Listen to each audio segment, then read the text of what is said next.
cover songs, cover bands, and playing other people's music. Some people find this method lacking musical integrity, while others find it to be the gateway to music success. Are you feeling triggered yet? In some musician circles, there can be a bit of a negative stigma surrounding cover songs. On the other hand, most audiences love cover songs and they love cover bands. The bands sell out the venues, and your unique cover could potentially go viral and push your original music forward. Why the polarity? So many mixed signals. The real question is, how does this affect the artist's mindset? You want the opportunity to get seen and play as many stages as you can, but at what point are you sacrificing yourself for the consumer? You can spread yourself thin, and in our experience, this has led to a lot of identity fracturing that's led us to believe that our originals and our covers had to be in separate categories. So in this video, we're diving deep into the psychology and the straight up truth of the cover band craze and our experience with it.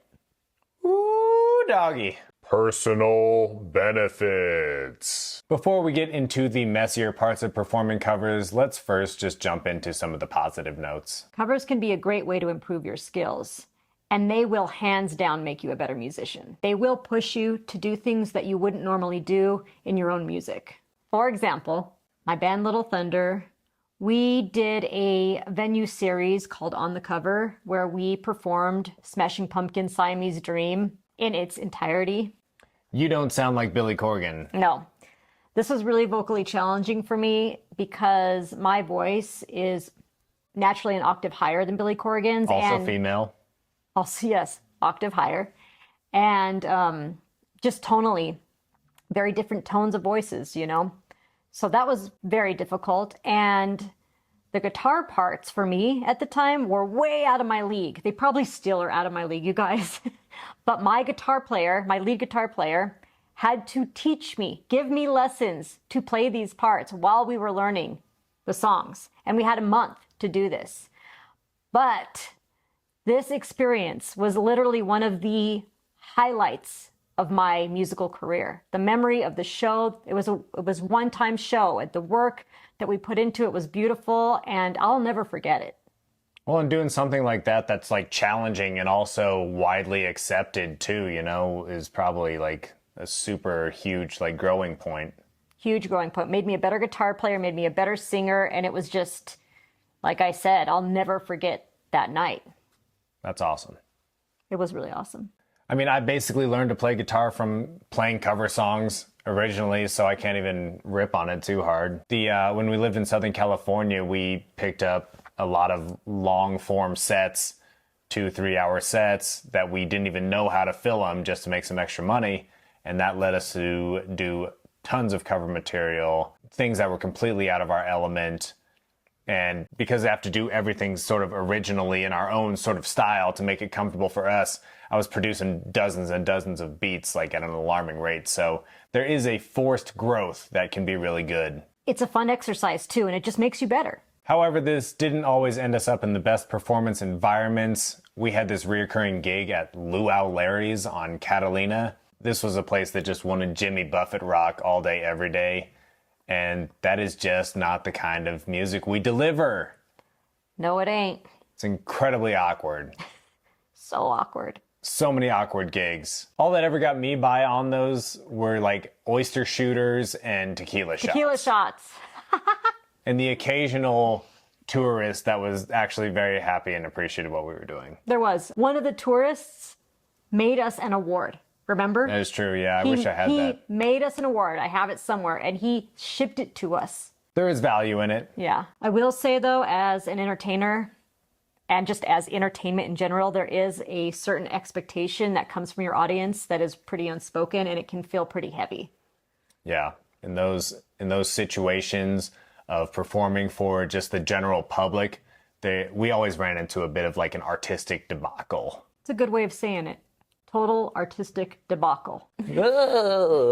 Juggling originality and income. We always end up making covers in our own unique style. Even when we're trying not to, it's so hard not to. Do you relate to this? If so, let this be a sign that you are not what people are referring to when they're talking about covers. Even if you spell out to people that you do covers in a specific style, like we always said we did timeless classics from across the decades done in a down-tempo lounge style, like nobody hears that. That is not a cover band. We tried to be a cover band. It's not a cover band to the general public. No, we didn't fit. I want to say really quick that if you are interested in doing covers in your original, unique style, your priorities are artistic authenticity and not being a cover artist. Ask yourself which one of these you align with more. I'll come back to this momentarily. Everybody's heard. Here's the solution. Do a banging cover, then that cover will get placement on a movie or some high-paying commercial, right? This is where we start getting brainwashed with, do the cover, get the money. Where did all these solutions come from? Who are these talking heads, really? This lands most musicians in that constant grind and that left brain, right brain situation of play covers to get paid, play originals to satisfy the soul. Most of the people I know that do this end up prioritizing the cover band. They're usually pretty exhausted because they most likely still have the day job. At least my friends still have the day job. And then the satisfying the soul gets sacrificed. And I hate to bring up soul sacrifice, but I don't think it ends there. No. Covers for popularity and audience growth. There's a big marketing elephant in the room, and that's the desire for virality. Trending songs, covered well, recorded with quality, can blow up. YouTube search cover song and you'll see what I mean. You can find people all over the world at music cover competition. They're singing whatever song of the week just to try and get some face time. It's out of control. In my memory, the cover song craze of people really doing covers in their own authentic way blew up in the early 2000s. A perfect example of this is that guy, He's the ukulele playing Somewhere Over the Rainbow guy. He was huge.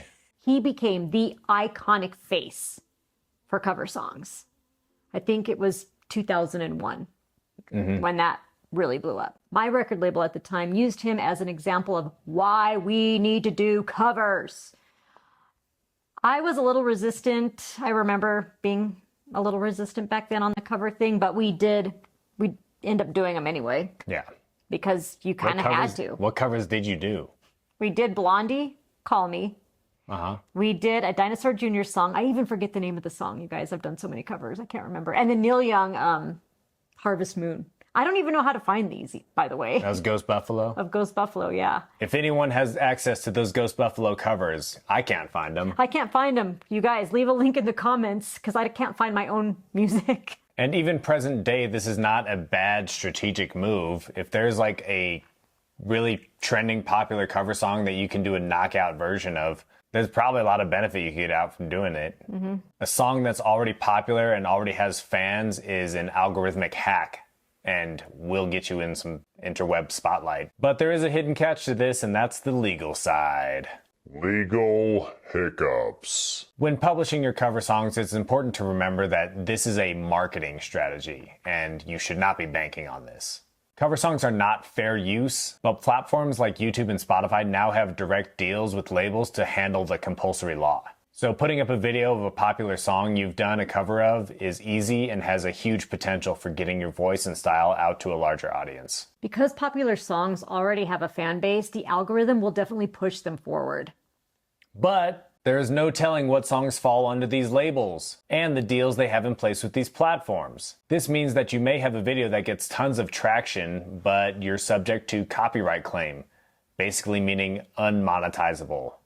No money. It's good to do some research about the song you may want to cover as well, because you might run into an oversaturation issue where shit tons of other people are doing the song. Mm-hmm. It might not just be worth your time and energy. There's also a potential licensing problem if you ever want to distribute your cover material. We did a whole album of cover songs, hoping it would get sync licensed or placed on maybe a song on a movie or a commercial. We didn't realize that putting out that many cover songs would legally cost us hundreds of dollars through the uploading platform DistroKid, or it would probably be the same on CD Baby, but literally hundreds of dollars. No, DistroKid specifically screwed us because of their subscription base and all the add-ons that go into cover material. Yeah, you have to pay for it. Not knocking DistroKid, but not knocking DistroKid. We ended up taking that album off DistroKid because it was costing us hundreds of dollars a year. Hundreds. Well, and we never even dove into the syncing management, which if we had would have been the right move to make, but also another expense. It's also important to remember that selling physical copies of cover material has its own licensing situations as well. So it's important to consider your cover song release plans very diligently and wisely. Everything's a strategy. Let passion guide you. So what do you align with more? Being artistically authentic or being a cover artist? Do you have the capacity for both? There's really no right or wrong answer. Sometimes I get fed up and I don't want to put one more second into working on cover songs. But I'll never disregard the value of learning them and how you can benefit from them. Truth. For us, we had to make changes and adapt to things that, we wouldn't necessarily want to do, all the while keeping our musical integrity. Growth tends to come with doing things you don't want to do. Yes. Because we've pushed ourselves to do hard and uncomfortable things, we have a pretty expansive musical arsenal. This makes us very flexible when playing live. Though I will say that really doing 3-hour sets for the general public, it comes with a heftier price these days. Well, it's just hard. I need more money. You need more money? People just want to be entertained. It's up to you to decide your internal balance between the recognition you want and the attention you receive. Do you love covers? Do you hate them? What's your process? Let us know in the comments, and we'll see you in the next video.